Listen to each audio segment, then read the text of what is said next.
నమస్తే, welcome to great Andhra.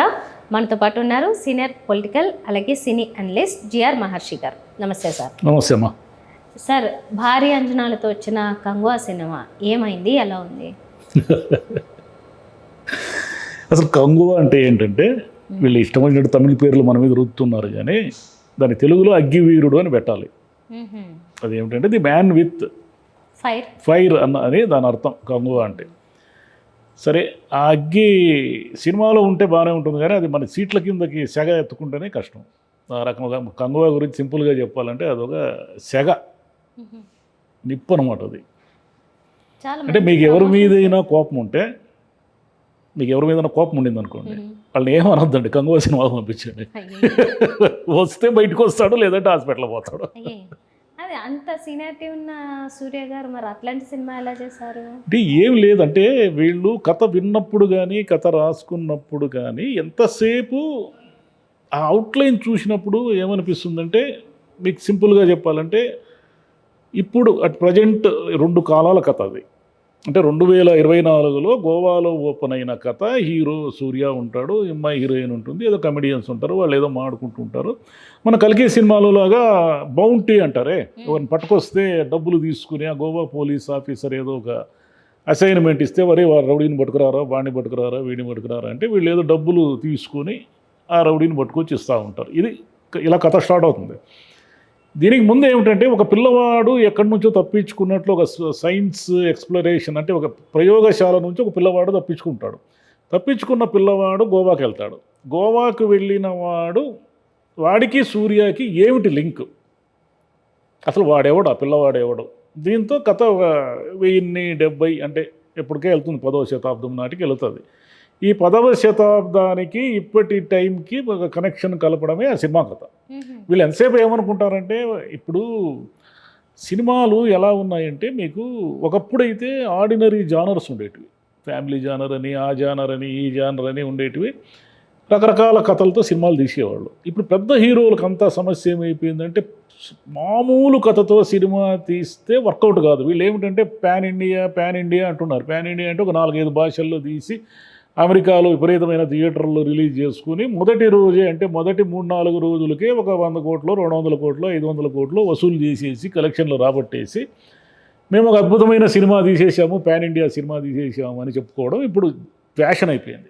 మొన్న వచ్చిన దేవరా కానీ, ఈ కంగువా కానీ, ఇక ముందు వచ్చేటివి కానీ, వీళ్ళు ఏమిటంటే ఒక అద్భుత రసాన్ని ఆవిష్కరింపజేస్తే, అంటే మీకు వేరే ప్రపంచంలోకి తీసుకెళ్ళాలి. రొటీన్ ప్రపంచంలోని మీరు కథ నడిపితే ఆ హీరోల్ని చూడరు. దానికి ఉదాహరణ మొన్న దేవర వచ్చింది. దేవర ఏమిటి, అదేమిటో ఒక 5 గ్రామాలు, సముద్ర తీరంలో ఉన్న గ్రామాలు, దీవులు లాంటివి. అక్కడ ఏదో స్మగ్లింగ్ యాక్టివిటీస్లో ఒక గ్రూప్ ఆఫ్ పీపుల్ పాల్గొంటూ ఉంటారు.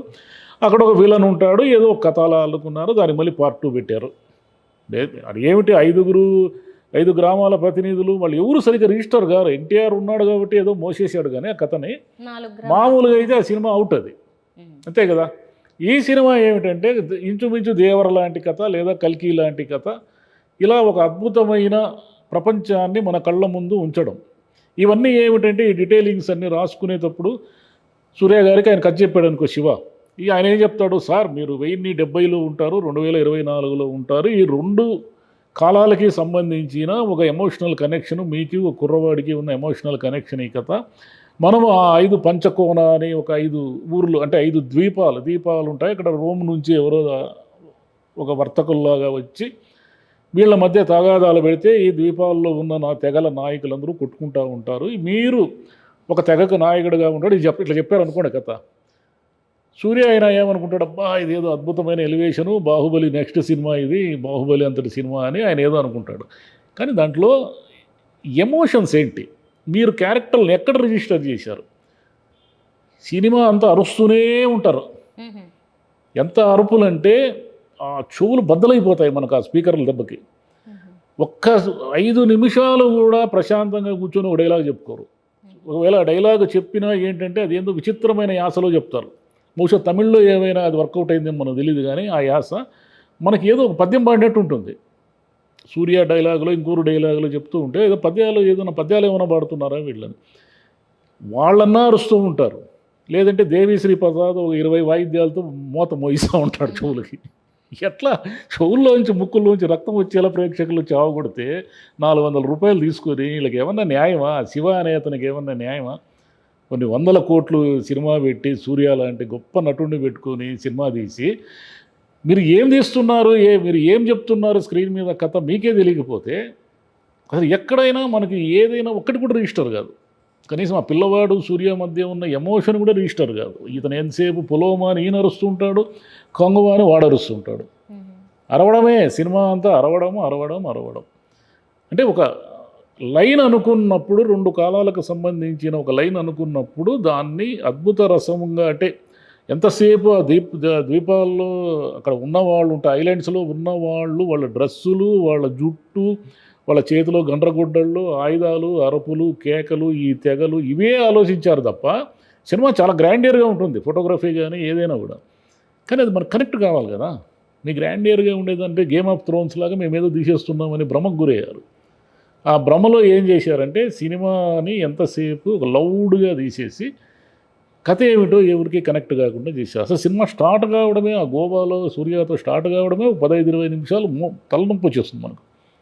ఏమిరా ఈ సినిమా, ఏం చూస్తున్నాం మనం, ఎందుకు ఈ సినిమాకి వచ్చాము, నిన్న మట్కానే పొద్దున్నే చావు కొట్టింది అనుకుంటే మళ్ళీ సాయంత్రం ఇది చావు కొట్టింది. మట్కా 1000 రెట్లు మేలు దీనికంటే.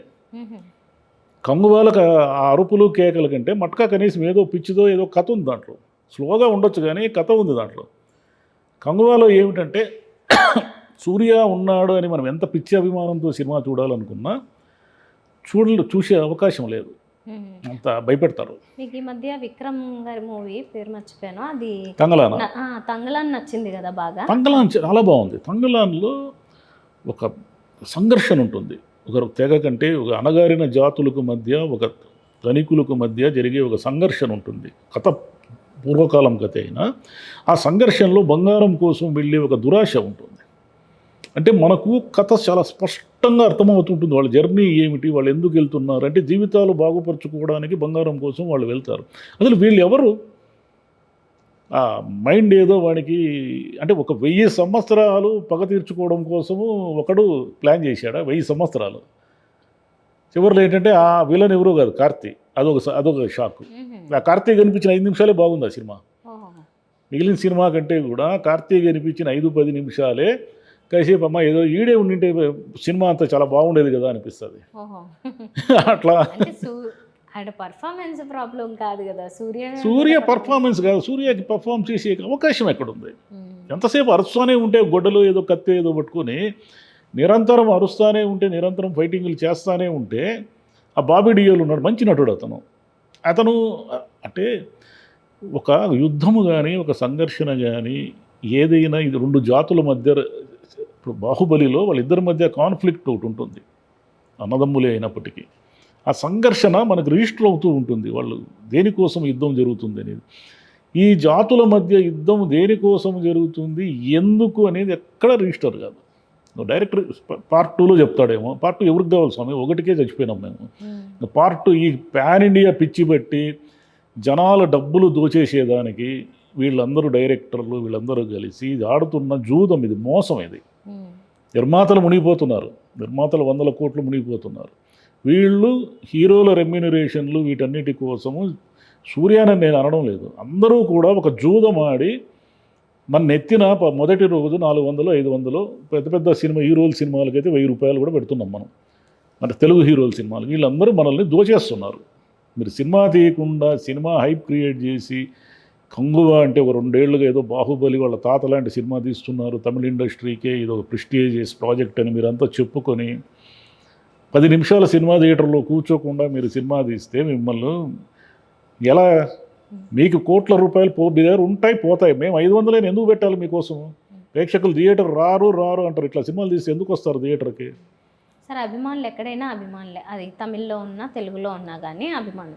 అంటే సూర్య గారు అక్కడే నటుడు అయినా కూడా ఇక్కడ ఎన్నో సినిమాలను ఆదరించారు, హిట్లు చేశారు కదా. మరి తమిళ్లో ఎలా ఉందని అంటే జస్ట్ ఒక తమిళ్ రివ్యూలు కూడా అలాగే ఉన్నాయి. తమిళ వాళ్ళు కూడా భయపడి పారిపోతున్నారు. ఎవరైనా అంతే.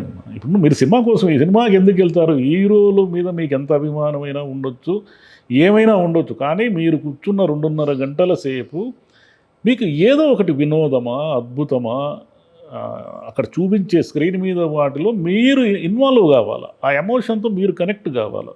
ఆ పిల్లవాడు సూర్యకి మధ్య జరుగుతున్న ఎమోషనల్ బాండింగ్కు మీరు కనెక్ట్ కావాలి. మీరు అంటే ప్రేక్షకులు కనెక్ట్ కావాలి. ప్రేక్షకుడు కనెక్ట్ కాకుండా వాళ్ళిద్దరూ అరుచుకుంటూ ఉంటే మనకేం సంబంధం అది? మీరు అంత అంత బడ్జెట్ ఏమీ లేదు వీళ్ళకి.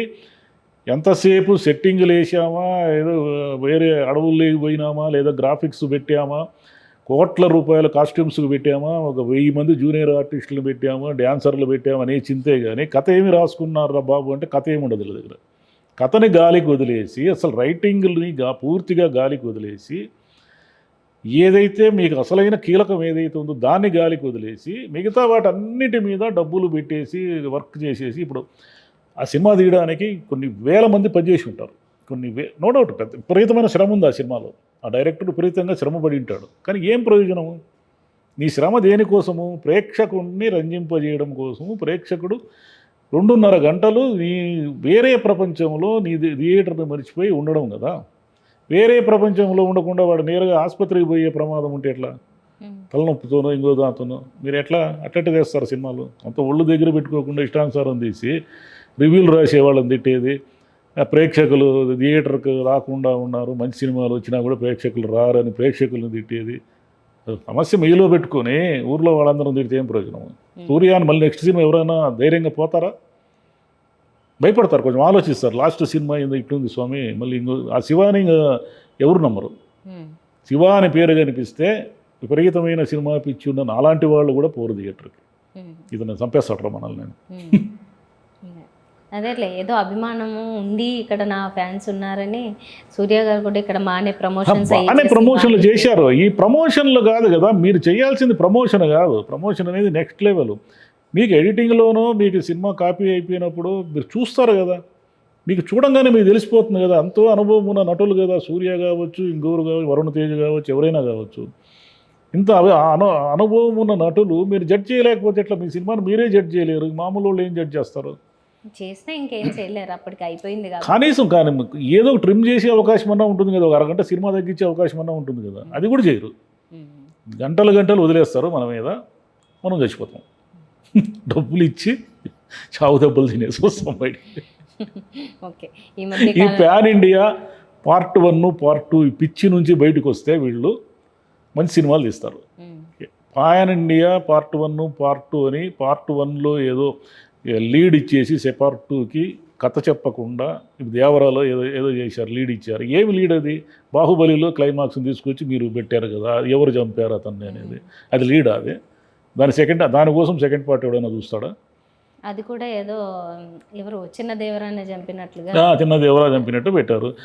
ఇది కూడా పార్ట్ 2 అంట. పార్ట్ 1 ఈ భయభ్రాంతులు చేసి మళ్ళీ పార్ట్ 2 ఏం చేస్తారు మీరు? ఈ పార్ట్ 1 పార్ట్ 2 ప్యాన్ ఇండియా, జనాలు డబ్బులు దోచుకోవడం అనే కాన్సెప్ట్ నుంచి హీరోలు డైరెక్టర్లు అందరూ బయటకు వస్తే మంచి సినిమాలు తీస్తారు. లేదు ఈ హైప్ క్రియేట్ చేసి ప్రమోషన్లు చేసేసి ఇవి చేసేసి ఒక 4-5 రోజులు ఊడ్చేస్తాం డబ్బంతా అనుకుంటే జనం ఏం పిచ్చోళ్ళు కాదు. ప్రతిసారి మీకు డబ్బులు వేలు దారపోసేదానికి. Right sir. ఓకే, మొత్తానికి ఒక డిజాస్టర్ ఎక్స్పీరియన్స్ వచ్చింది మీకు మళ్ళీ. సూర్య అంటే చాలా ఇష్టం, అభిమానం నాకు.